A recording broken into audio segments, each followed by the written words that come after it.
भारत इन महानगरों के नाते महान नहीं था।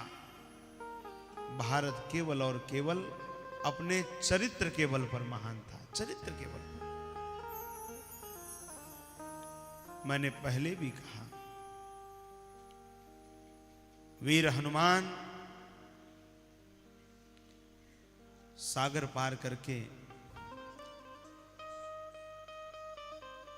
लंका जा रहे हैं। लंका ना जाने कितनी रूपवती कन्याएं नारियां वहां पर हैं, लेकिन हनुमान जी का स्वरूप देखिए, क्षण मात्र के लिए भी मन में विकृति नहीं आई, क्षण मात्र के लिए, क्षण मात्र के लिए भी मन में कोई भी काम का दुर्गंध मात्र भी नहीं आया, लेश मात्र भी नहीं आया। और इस घटना से स्वामी विवेकानंद इतने प्रभावित हुए, इस घटना ने स्वामी विवेकानंद के हृदय में चरित्र का बीजारोपण कर दिया। इस घटना ने हमारे इसी भारत का एक तरुण तपस्वी युवा जब शिकागो गया और उनके अद्भुत वक्तव्य से वहां पूरा अमेरिका प्रभावित हो गया। आज तक उस भाषण का उदाहरण दिया जाता है। दुनिया के सर्वश्रेष्ठ भाषणों की एक पुस्तक छपी है, उस वक्तव्यों में स्वामी विवेकानंद के वक्तव्य को बहुत वरीयता से लिखा गया है। बड़ी प्रसिद्धि हो गई स्वामी विवेकानंद जी की। एक युवती स्वामी जी से बहुत प्रभावित हुई।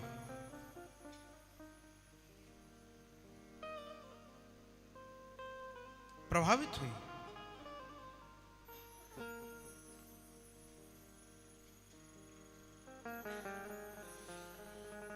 और स्वामी जी से इतना प्रभावित हुई, स्वामी जी के पास आई, स्वामी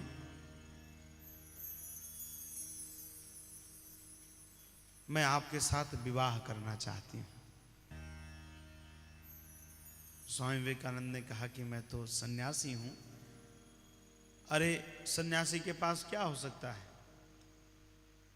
स्वयं का पेट भर ले इतना ही बहुत है। हमारे यहां दिगंबर परंपरा में तो कहते हैं, नीचे धरती ऊपर अंबर ताके बीच में तपे दिगंबर। एक परिव्राजक के पास क्या हो सकता है, कुछ नहीं है मेरे पास। बोली मुझे कोई अपेक्षा नहीं स्वामी, धन वैभव तो मेरे पास बहुत है।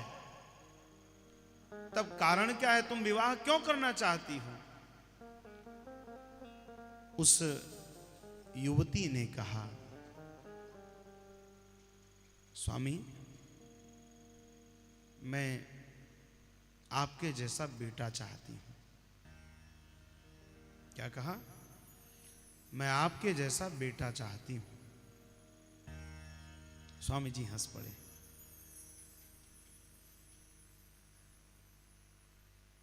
कहा बहन, इतने से वो आश्चर्य में पड़ गई। बहन इसका कोई भरोसा नहीं है कि हम विवाह करें और जो बेटा हो बिल्कुल मेरे जैसा ही हो। ये तो कोई नहीं जानता। जब कृष्ण वंश में भगवान के पुत्र संतों का उपहास कर सकते हैं, तो क्या विश्वास है कि बेटा हमारे जैसा ही होगा?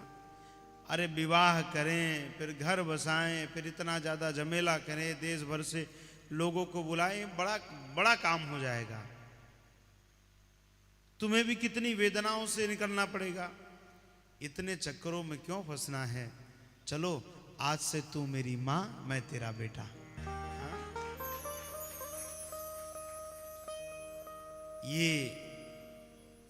ये स्वामी विवेकानंद के भीतर जो चरित्र का निर्माण हुआ, वो केवल और केवल हमारे हनुमान जी महाराज की कृपा है। महात्मा गांधी, जिन्हें आज राष्ट्र अपने आदर्श पुरुष के रूप में मानता है,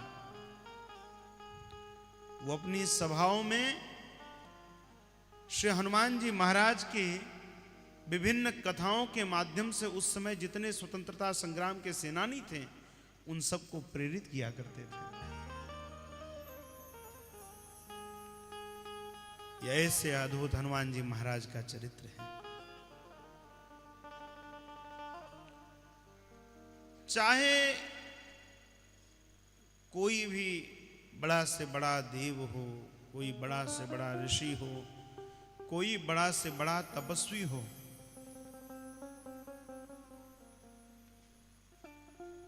कभी न कभी जीवन में लेस मात्र भी अहंकार आया होगा, ये तय है।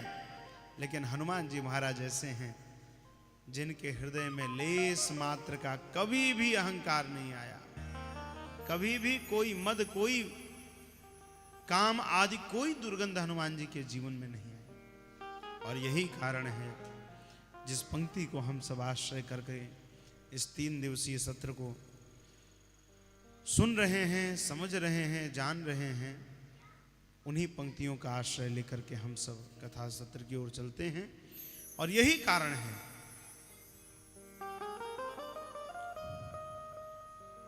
देखो, जो एक क्षण के लिए खुशबू दे या थोड़ी देर के लिए खुशबू दे वो इत्र हो सकता है, लेकिन आने वाली अनेक पीढ़ियों तक हमारे संस्कृति और हमारे संस्कारों में जो खुशबू दे वो केवल चरित्र हो सकता है।